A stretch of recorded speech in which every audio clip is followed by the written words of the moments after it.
Hello, everybody out there. Old Buck Dave again, episode 112 of Two Old Bucks. And sorry that we're late this week. I know we've got a lot of letters coming in, a lot of electronic letters saying what happened to the Bucks, what happened to Dale. Well, there he is. He's back. Yeah, old Buck Dale is hanging in there. I can give you an update on my condition. Yeah, welcome back, buddy. And yeah, talk to me. Talk to everybody. Hey, actually, it is good to be back. You know, it's, I mean, the sound of your voice in these earphones, in this case, is still welcome. Yeah, it's welcome. It's just marvelous. Good to have, it's just marvelous. Good to have somebody to talk to. Yeah. I'll give you a quick update on my my COVID status, which is do it. 13, 14 days or something like that. I mean, I don't know exactly the day you start to count this thing, but I was tested yesterday at the little emergent care clinic just to have a more professional test than the home tests, which I have, and are pretty accurate. But and you're negative? No, I'm not. I'm still carrying a residual, COVID bug, and I am expected to have this sinus clogging thing for maybe another week or two. I mean, apparently there's no exact time. I mean, different for everybody. For everybody. My wife apparently got, quote, the mild version. She's still sniffling, but she did not test positive for the, for that. She tested negative yesterday.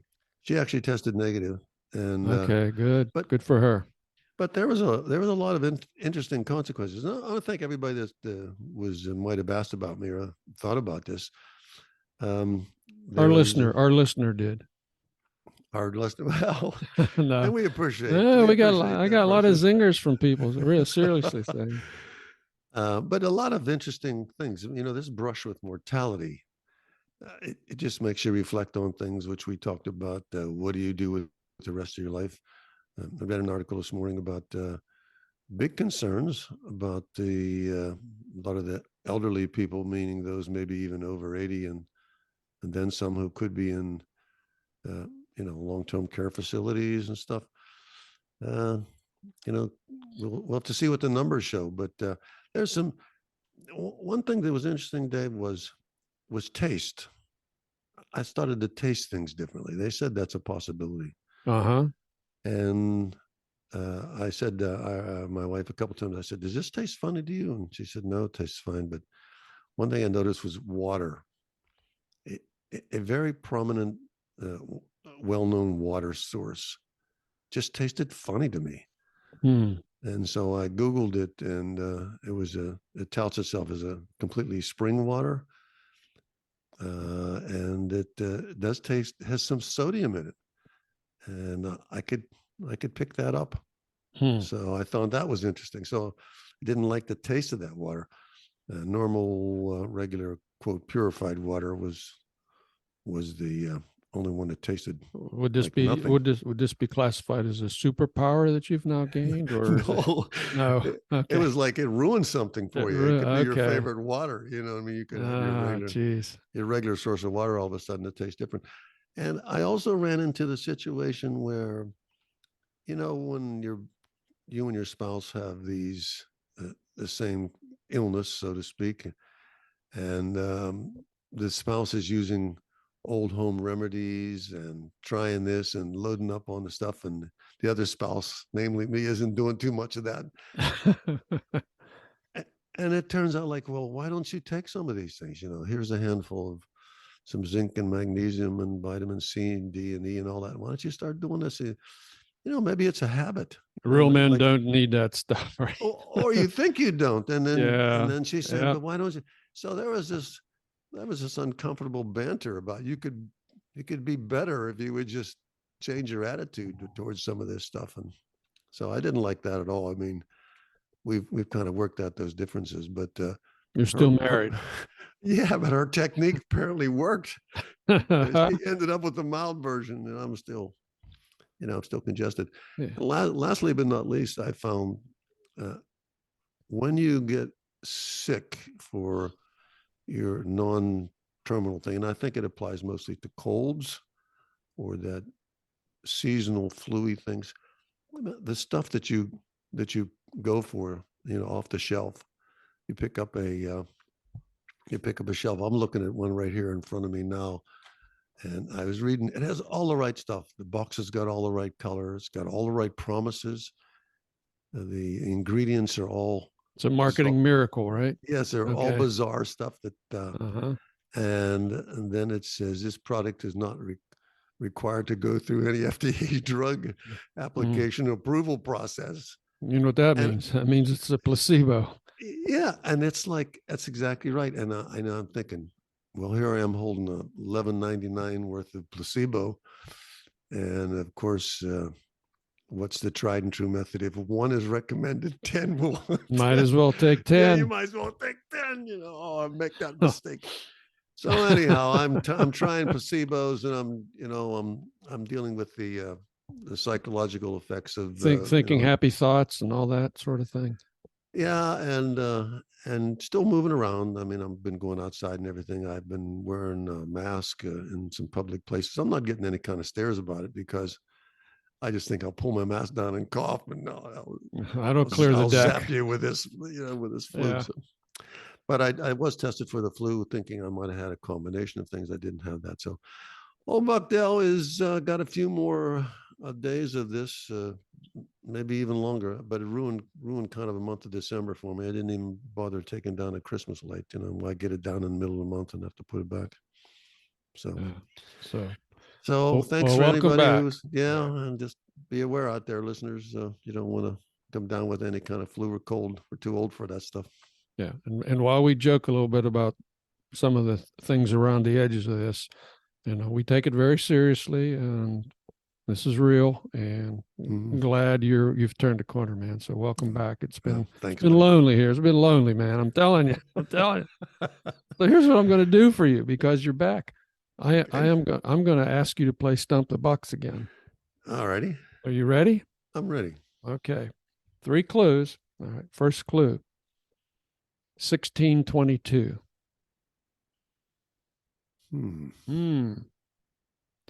Something happened in 1622. Something did. Clue number 2? Yeah, go ahead. Number 2. Okay. It takes a tough man to raise a tender chicken. You may remember who said that in a commercial. I don't know. It sounds like you think it's somebody who. Well, you know who this is.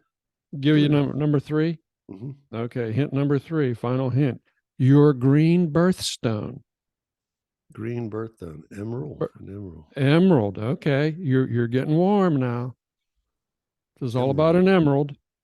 It doesn't ring a bell. I give up. Okay. All right. Well, you kind of got warm there a little bit, but here it is. This is the story of the long lost emerald.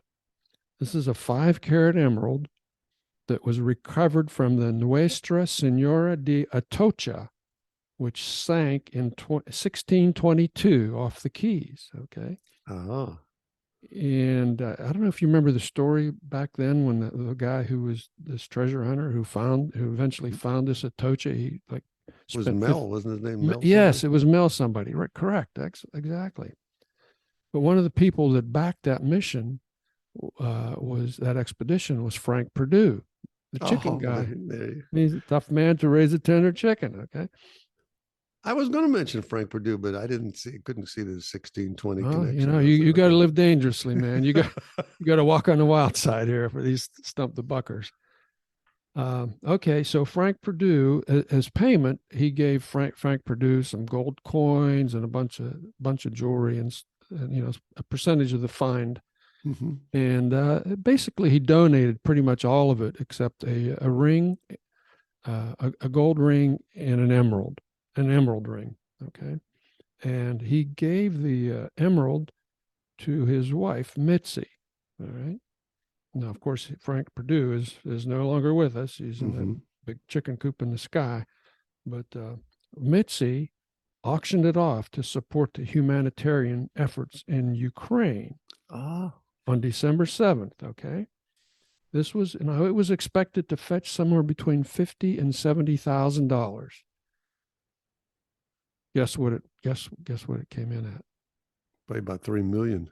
1.2 million.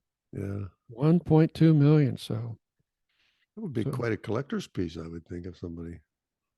but that's an interesting invest. tale, that started in 1622 and ended up helping the people of Ukraine in 2022. Huh. Interesting. Thanks to Frank and Mitzi. When I thought you were going to come up with this time, I thought you were going to say first clue you like to use a number is 75 years ago, something was invented to change the world. Wow. Is this my stump the buck? Or Yeah, it's your stump the buck. Oh, 75 years ago. Like today? 75 years ago today, or just 75 years ago from today. Or actually it was yesterday, but I just heard the news this morning. So let's say today. So 75 years ago, something was invented that is ubiquitous. It's everywhere. There's millions and millions of them, and it changed the world. Levittons, housing developments. No, no. Okay. How about eliminated the tubes in televisions?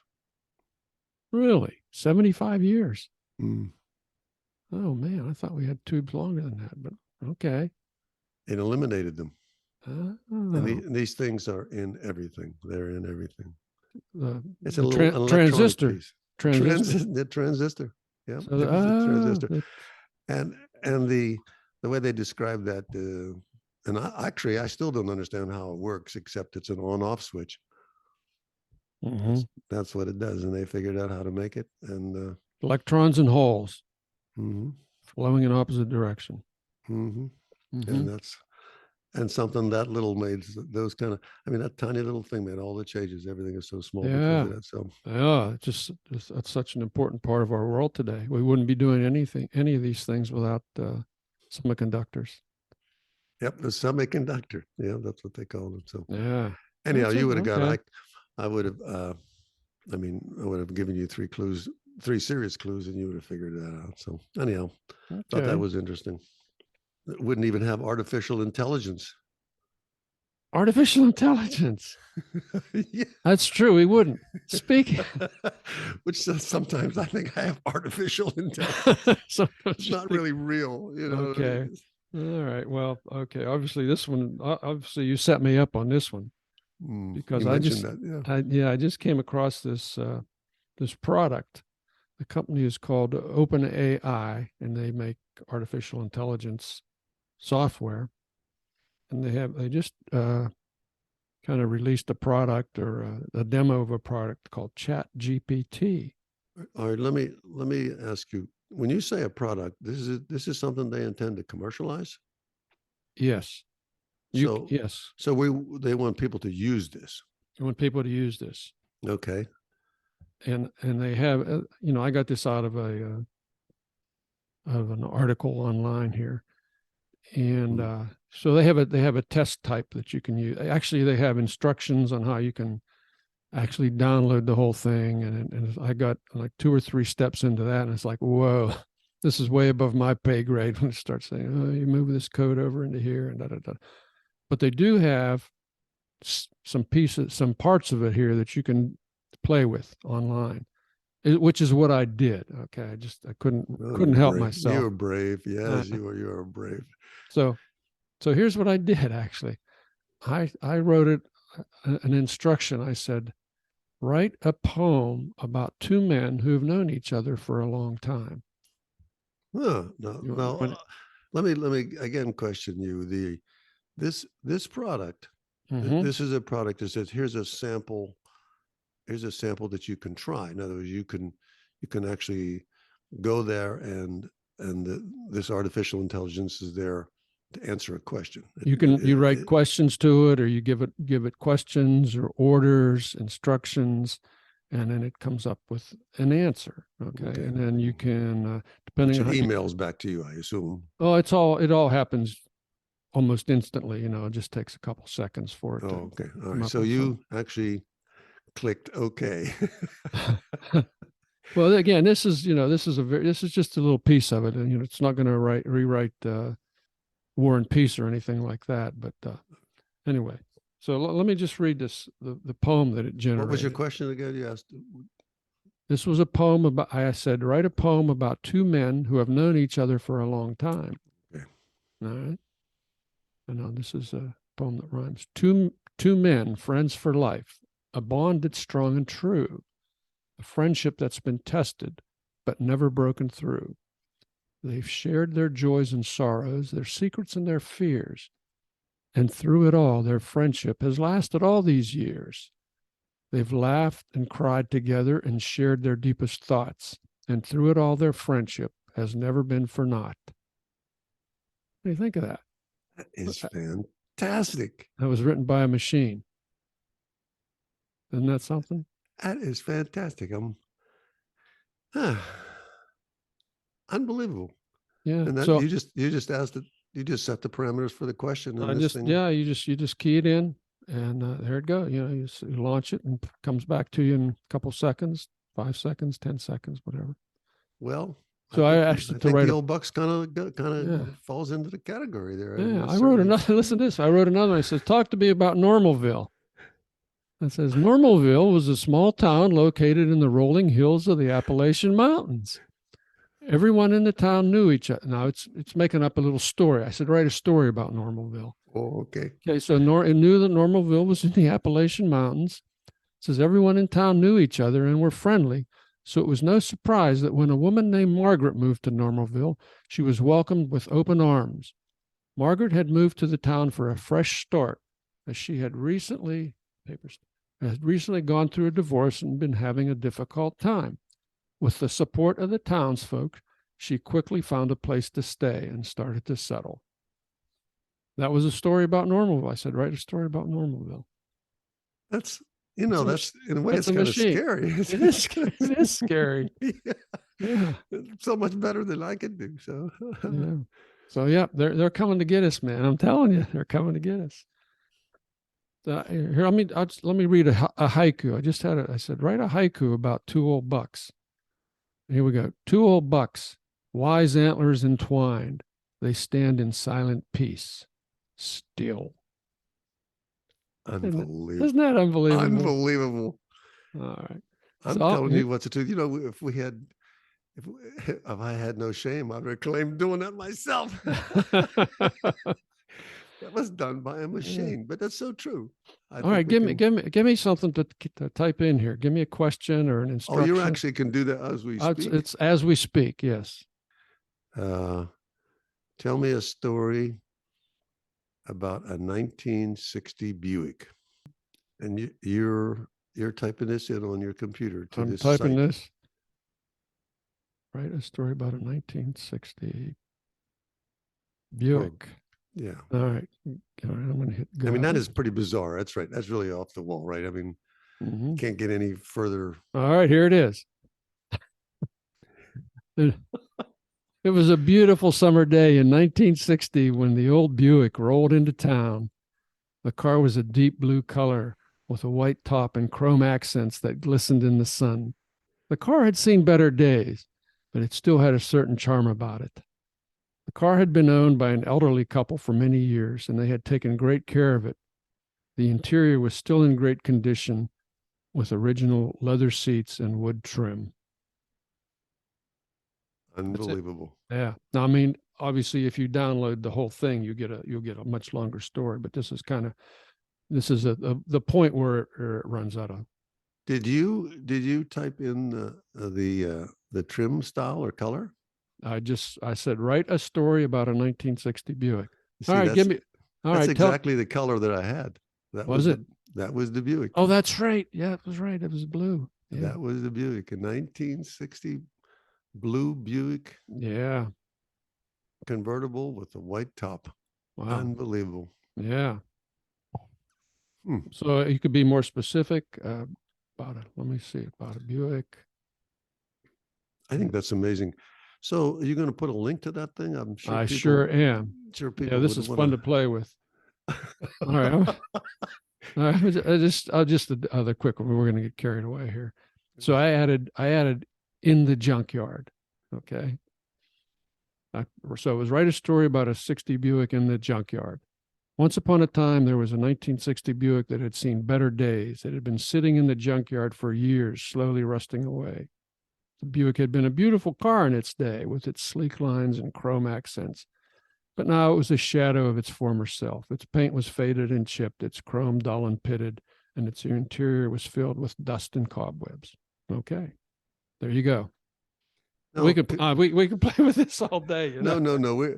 My question: what if you decide to do that? Let's say, for example, you wrote a piece for a magazine or something, or your local club or something. Yes. And you go ahead and type this in. All of a sudden, it gives you this beautiful intro. Yep.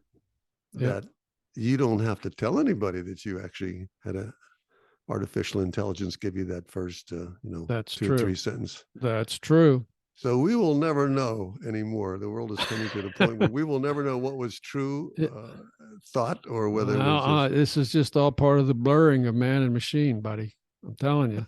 I'm telling you. Hey, just while just think we may be a digital construct ourselves. Okay. That's we might be a dream in the big toe of some giant somewhere.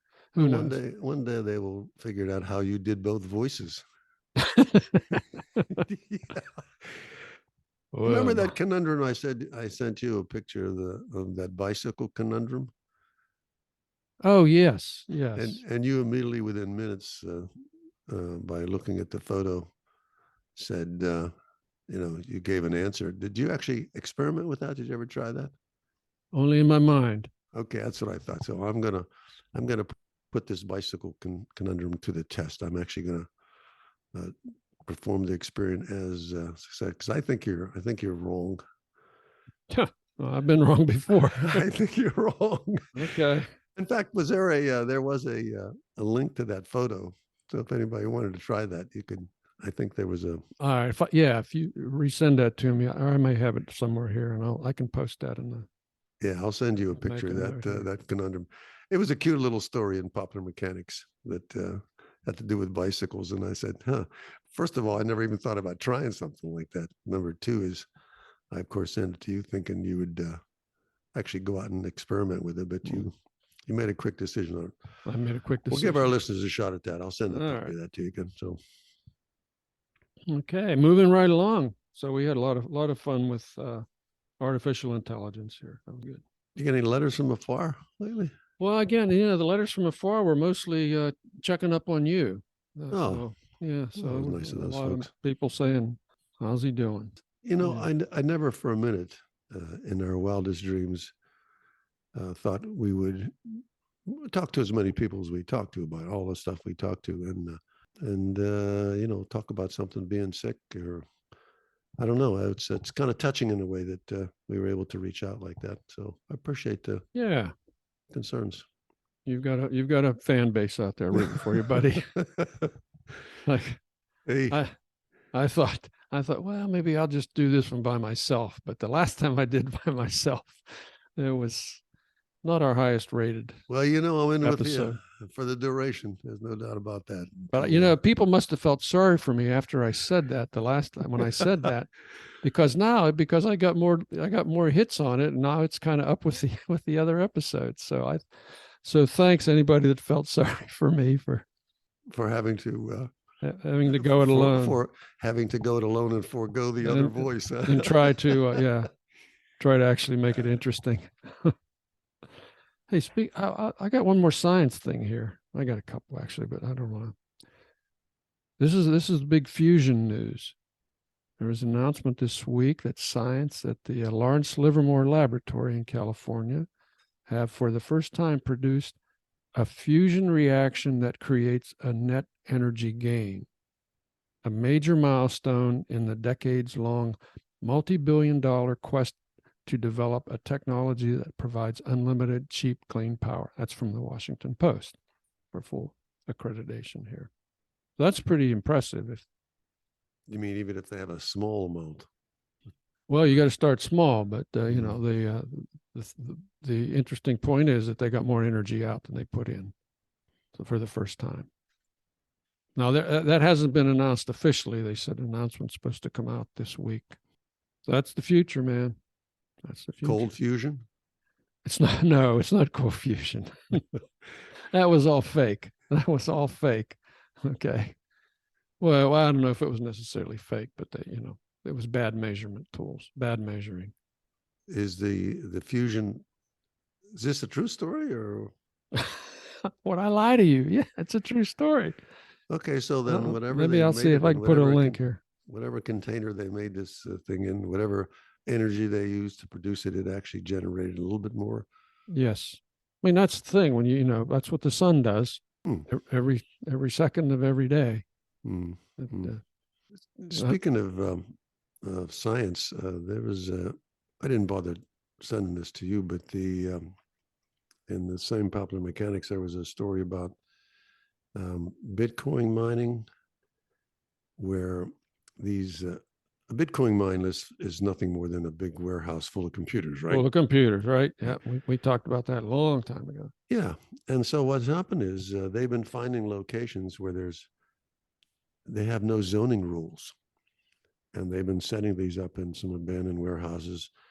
So between the fans and the computers, it's producing a audible noise, and it's affecting animals and all the creatures live within that area.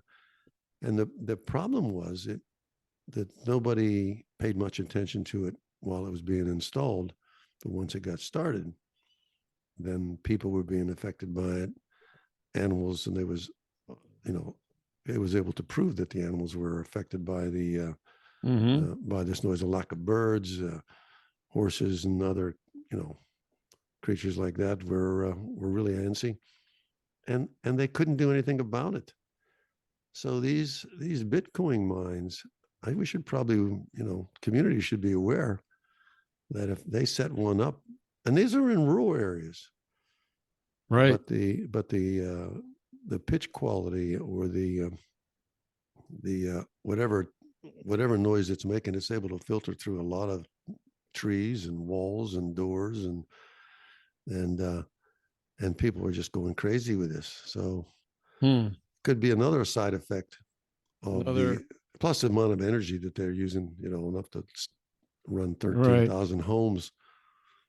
Some more negative externalities. Yeah, I wonder don't get factored into the equation. Yeah, I wonder if that's going to be become really, really a problem. You know what I mean? In the future, like if they somehow manage to keep this Bitcoin thing going, and these things turn up everywhere.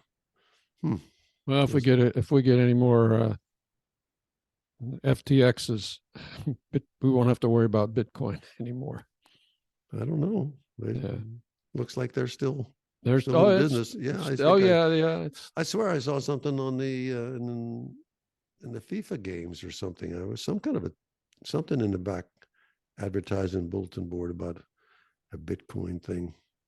So wouldn't doubt it. Yeah.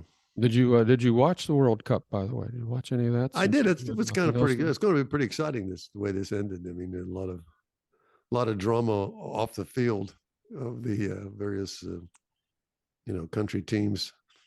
Those people are all they're in the tavern. So especially Argentina, it looks like those folks were just devastated. And Portugal, what's his name? Ronaldo. That's his name. Yeah. Is he the one? Is he the Portuguese guy? I think he's never going to get a World Cup now, I guess, assuming that he retired. Yeah. I was debating on whether should I watch the World Cup games or should I go outside and watch the grass grow? For me, they both happen at the same rate, like 45 minutes, 49 minutes, 69 minutes. Is anybody going to score here? Is anybody going to score? Anyway, and I was a soccer coach too in my youth, so I mean, never really got the bug. Did you watch any football then? Did you switch to football? I jumped around on a few. I was football out. I hadn't seen so much football. I listened to the Steeler game yesterday. Your I quarterback got an injury, a brain injury. yeah, Kenny Pickett went out with the concussion protocol. Mitch Trubisky came in, threw 3 interceptions. Steelers lost, so Wait till next year. wait till next year. Next year will be better. Yeah. We gotta What we else? got we gotta wait till Steelers get a line where they have guys named Mean Joe Green or something like Yeah, that. the good old days. Yeah. Yeah. But they Geez. have great nicknames. What else has been riling around in your brain here? So I sometimes worry about the situation in the world at large, not on the downside, but just man to man. I would say that I am troubled by the plight of the Ukrainians. I just feel a certain kinship to those folks, and I feel bad about that. And I noticed that the world is seems like it's becoming a little bit more autocratic. There's a list of countries that show no hesitation to be actually brutal against its own populations. Yeah, Uh, populism is on the rise everywhere. It's yeah, kind of and then what scary. what happens? Did that destroy tourism? Um, the propensity for that kind of countryman on countryman violence always scares me. That where does that end? You know. And then, of course, America itself. There's sometimes things going on that don't directly affect me, but I still wonder if I should. There's something I should do. You know what I mean? If you Mm, even if you don't own a boat and they say that all boats have to do this or something, you feel bad for the boat owners, and yeah, yeah, you just say, oh, well, I don't have one of those. So I won't. So sometimes I get a little down, especially with during this COVID thing when I'm sort of yeah. I mean, here laying you got around all day and all yeah, this you stuff. got Those people things, saying we should suspend the Constitution. it creeps You into know, my mind. Yeah, it's it creeps into kind your of mind. bizarre, kind of bizarre. And then there's always, well, maybe I'll be dead. That's I think that's a common thing. I won't live to see it. Won't live to see I'm it. thinking, but I am Yeah, here now.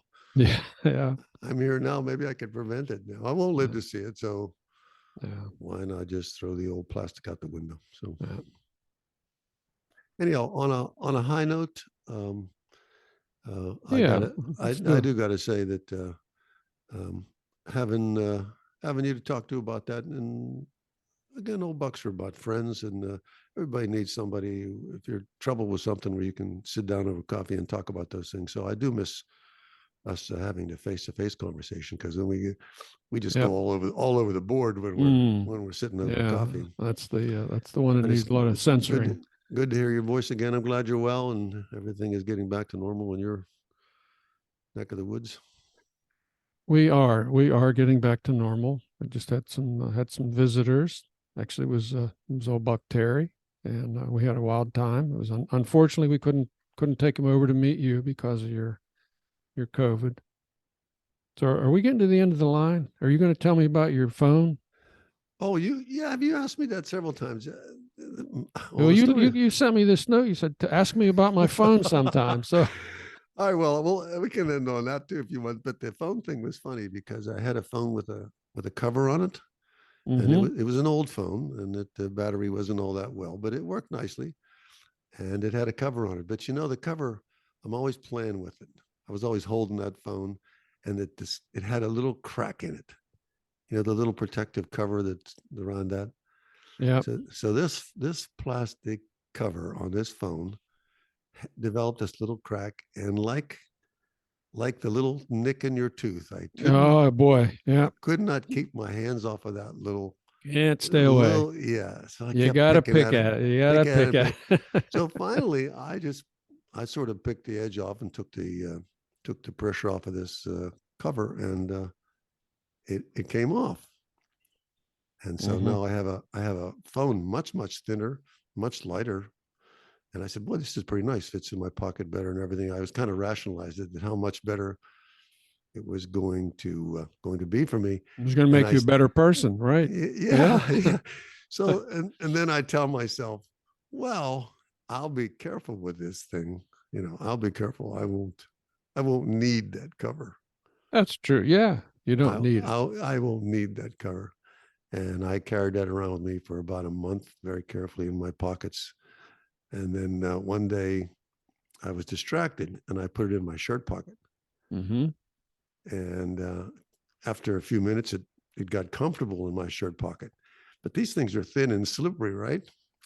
Yes, You they are. know where I'm going with this, Oh right? boy. And Okay. wouldn't you know, This is the there part of the was story you didn't tell me. right. There was some reason that I had to look down. You had to bend over, right? I had to bend over and look at something outside the car, near a curb, near something. I saw something. I had to bend over. And when I did that thing, it slipped out of my pocket like a rocket. Like a rocket. And bounced 3 times. And of course, it just has to hit the edge. Mm. Oh, no. And then of course the screen was totally cracked. And you're talking to a man who cannot have a watch that doesn't work. I have to get that battery replaced within hours, or I go crazy. Yeah. So you imagine how many days I struggled with the phone with a cracked screen. I just couldn't take it anymore. Couldn't take it. I just could not stand it. And then so I had to bite the bullet and get another one. This time this was before you got sick. Yeah, this is way before I got sick. Yeah, This happened a couple months ago. But by the time I got the phone, a very reasonably priced phone, by the time I got all the covers and all the other stuff with it, it was twice the cost. Oh, yep. I thought that was amazing. That rubber cover on the outside and the screen shield and all the setups and tactile and transfer fees. I said, holy smokes, it just doubled the cost to get out the door. So. Yeah. Anyhow, I have a nice little phone that's protected now, and we're back to square one, I guess. Yeah. Hey, well, best of luck to you, man. Yeah. I got a friend in the used to be in the mobile business, mobile phone business, and said, we're selling air. We're selling air. It's great. Hey, listen, I'm going to say goodbye, Dave. All right. I think I'm getting kind of you're running down here. Running down now. Thanks to all the listeners tuning into Old Bucks. We hope we might have helped you in some way, and thank you for listening. And this is Old Buck Dell saying I'll talk to you again. Bye from Dave too, buddy. Take care. Bye-bye.